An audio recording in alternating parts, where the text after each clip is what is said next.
Urdu media चीख चीख कर ये बात बोल रहा है कि भाई डैम ज़्यादा होने चाहिए, बैराज केनाल ज़्यादा होने चाहिए, केनाल ना होने की वजह से जो है सैलाब ने इतनी तबाही मचाई हुई है, पानी ज़ाया हो रहा है, डैम होते तो हम रोक लेते।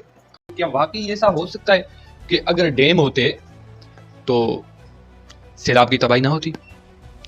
डैम होते तो हम ये पानी बचा सकते थे, केनाल होते तो हम ज़्यादा ज़मीनी आबाद करते और सैलाब की तबाही से फिर भी बच जाते। तो हमें अभी एक बात समझने की कोशिश करनी चाहिए कि सिंध के लोग केनाल के या डैम के खिलाफ क्यों हैं। देखिए, जो हमारा पानी बनता है ना, वो तकरीबन 48 mf बनता है मैन्युअली। सादे लफ्ज़ों में बोलते हैं कि साल में 48 मिलियन एकड़ फिट पानी बनता है हमारा सिंध का, जो वफाक ने देना होता है हमें। लेकिन हमें मिलता कितना है? पूरे 50-70 साल का रिकॉर्ड उठा लेना, हमें कभी भी ये पानी नहीं मिला। जितना हिस्सा होता है उतना नहीं मिलता। अब कहा जाता है कि भाई ये तो तब मिलेगा जब पानी उस मिकदार का आएगा। अब पानी ये 142 mf, उसमें से 48 mf सिंध का बनता है, 55 mf जो है पंजाब का बनता है। ठीक है, समझ गया कि भाई पानी सालाना आता ही कम है। बिलफर्ज 142 mf पानी आता ही नहीं तो हमें 48 कहाँ से मिलेगा? ये बात होती है ना। मान ले कि भाई 120 mf आता है साल का, 22 mf कम आ रहा है। ठीक है, अगर देखे वो 22 mf कम आ रहा है तो वो सब में डिस्ट्रीब्यूट होगा ना, वो कमी सब में होनी चाहिए ना। अब जितना आ रहा है 22 कम आ रहा है तो वो हर सूबे को उस हिसाब से कम मिलना चाहिए। तो उसमें सिंध का हिस्सा कितना कम आना चाहिए? 5 पॉइंट, 4 पॉइंट, मान लें 5 पॉइंट कम आना चाहिए, तब भी सिंध को पानी मिलना चाहिए। 48 mf में से सिंध को मिलना चाहिए 43 mf। चल 40 ही दे दें। अब पिछले 70 साल का रिकॉर्ड हमें दिखा दें कि आपने 40 mf दिया हो, जबकि पंजाब हर साल जो है 60 mf से ज़्यादा पानी उठा रहा है।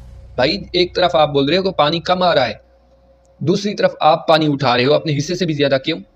जब कम आ रहा है तो मेरे भाई आपने 50 mf उठाना चाहिए ना, 48 उठाना चाहिए ना। आप 60 कैसे उठा रहे हैं? इसका मतलब पानी कम नहीं आ रहा, आप हमारा पानी चोरी कर रहे हो हर बार। आप पुराने हर किए हुए वादे से मुकर चुके हैं। कौन सा वादा है जो वफाक ने निभाया है? हमारे बड़े भाई ने निभाया। पंजाब हमारा बड़ा भाई है, तो उसने कौन सा वादा निभाया? कोई एक वादा दिखा दें जो इज्तिमाई तौर पर पूरी किसी कौम की बका के लिए लाजमी हो और उसने उसको पूरा किया हो। वादा करके मुकरना तो आप लोगों की फितरत है। अब रजी दादा जैसे लोग जोकर बनकर मीडिया पे बैठ जाते हैं, नेशनल टीवी एंकर है भाई वो, और उसकी हालत देखो, कितना बुग़्ज़ है तुम लोगों के अंदर हमारे खिलाफ, कितनी नफरत है। वो दूसरा पंजाब अमन कमेटी में बना हुआ है, कोई मली है, नदीम मली, उसको देख लो। मेरे भाई ये टोटके अभी काम नहीं आने वाले कि आप लोग बस मजहब का सहारा ले लें, सब्ज कपड़े पहन के बैठ जाएं, सर पे जो है सब्ज टोपी और उसमें चांद सितारा लगा के बैठ जाएं। ये इमोशनल ब्लैकमेलिंग पुरानी हो गई, वो दौर खा गए तुम लोग। अगर आप हमें भाई बन के रखते, हकीकी बुनियादों पर जो हमारे हिस्से होते हमें देते रहते, तो हमें तकलीफ क्या होती? हम तो इस बात की भी सपोर्ट में आ जाते कि जनाब रावी और जो सतलज है उसके मुंह पर भी आप लोग डैम बना लेते, ताकि अगर इंडिया एकदम ज़्यादा पानी छोड़ता है तो आप वो पानी उन डैम्स में रखें और वहाँ से केनाल भी निकाल लेते। अगर डैम से भी पानी जैसे अभी 10 लाख में भेज रहा है, वो तो डैम में तो नहीं रुकता। तो इसका जो असूली हक था, जो पानी बचाने का तरीका था, वो तो यही था कि आपके यहाँ वहाँ छोटे छोटे 1 लाख MF के या 2 लाख MF के 3-4 छोटे डैम होते, उनसे जो है बैराज निकलते जो चोलिस्तान के इलाके को, बहावलपुर के इलाके को जो सैराब करते। लेकिन ये किस बिहाफ पे? जब आप हमें हमारे हिस्से का पानी देते। आप तो वो सांप है जो अपनी चीज तो खा रहे हैं, हमारी भी खा रहे हैं। इंडस रिवर है जो सिंधु दरिया का जो पानी है, इस 142 MF में 93 MF जो है सिंधु दरिया का पानी आता है। बाकी जो है तकरीबन 42 वो हो गया, 7 दूसरे हो गए, 49 MF बाकी आता है ये 4-5 दरियाओं का। अगर आप असूली तौर पर हमें वो 48 MF डायरेक्ट सिंधु दरिया से ही दे देते, बगैर किसी दूसरे दरिया में घुसने के बजाय, किसी बैराज डैम में रोकने के बजाय डायरेक्ट हमें सिंधु दरिया से ही दे देते, तो हमें तकलीफ क्या थी? लेकिन हम जानते हैं कि तुम लोग कितने अंदर के फासिक तरीन हो, मुनाफिक तरीन हो।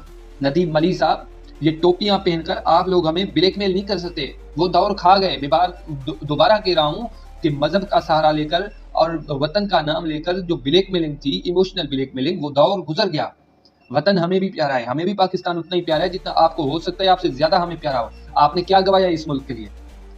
बातें करना छोड़ें, हकीकत की तरफ आए। आपने क्या गवाया है? लीडर हमने मराए हैं अपने, हमारे लीडरों के खानदान उजड़ गए इस मुल्क की बका के लिए।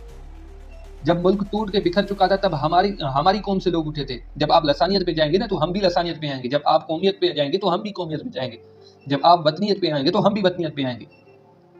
आप के लीडरों पे जब तकलीफ आती थी तो मुल्क छोड़कर भाग जाते थे। आपके मियाँ साहब सऊदी अरब बैठे हुए थे, कितना वक्त, क्यों भाग गए थे? मुशर्रफ के खौफ से क्यों भागे हुए थे? क्यों नहीं वापस आए? चढ़ जाते ना तख्तादार पर, फिर हम मानते कि हाँ भाई पंजाबियों ने भी सर दिया है इस मुल्क के लिए। लेकिन आपके लीडर भाग गए। मैं किसी आम पंजाबी भाई को नहीं बोल रहा। पंजाबी हमारे यहाँ पे 25 से 30 लाख कम से कम पंजाबी भाई रहते हैं, जो हम तो यहाँ फर्क ही नहीं समझते कि ये पंजाबी है, ये सिंधी है, ये बिरोही है, ये बलोच है। हम तो ये फर्क ही नहीं समझते। लेकिन आप जैसे जो लोग हैं ना, बाहर बैठ के जो नफरत की आग भड़काते हैं, तो हमें मजबूरन बोलना पड़ता है। तो आपके मियाँ साहब यहाँ से भाग गए थे मेरे भाई, जबकि दूसरी तरफ जुल्फकार अली भुट्टो साहब को बोला गया कि आप माफीनामा लिख के दें तो हम आपको और बाहर चले जाएं, तो उसने नहीं लिख के दिया और वो बाहर भी नहीं गया। हमने लीडर गवाए हैं, आपने क्या गवाया है? उसके बाद हमने मीर मुर्तजा जैसा बहादुर बेटा गवाया है। आपकी पूरी सियासत एक तरफ हो जाए, मीर मुर्तजा एक तरफ हो जाए, आप उसके हम पल्ला नहीं हो सकते। आपकी ये सियासी जो बैसाखियों पे खड़े हुए लीडर है, वो मीर मुर्तजा के हम पल्ला नहीं हो सकते। हमने मोहतरमा गवाई है, आपने क्या गवाया है मेरे भाई? कौन सी आपने कुर्बानी दी है ऐसी? ऊपर से आप जो अभी नफरत के बीज बो रहे हो, सिंधी ये है, सिंधी वो है। रही बात जो अभी पाक भारत जंग में लोगों ने रास्ता पाक भारत जंग की वजह से नहीं बंद किया था, बल्कि पाक भारत जंग की वजह से रास्ता खोला था। हमने रास्ता बंद किया था दरिया की वजह से, केनाल की वजह से। अगर अब भी डैम और केनाल की हरकत तुम लोगों ने की तो ये रास्ता हमसे दूर नहीं है, और ना ही कोई दुनिया में ऐसी ताकत है जो हमें ये रास्ते बंद करने से और अपना हक लेने से रोक सके। दरिया हमारी जिंदगी की आखिरी जो है ना सीढ़ी है, अगर इसको जरा सी भी किसी ने ठेस पहुंचाई तो वो फिर अपना मुस्तकबिल देख ले। ये क्लियर बता रहे हैं हम। इस चीज पे कोई कंप्रोमाइज नहीं होगा, हर चीज पे कंप्रोमाइज होगा, लेकिन सिंधु दरिया पे कंप्रोमाइज कभी भी नहीं होगा हमारी तरफ से, चाहे कुछ भी हो जाए। हर कीमत अदा करने के लिए तैयार रहते हैं।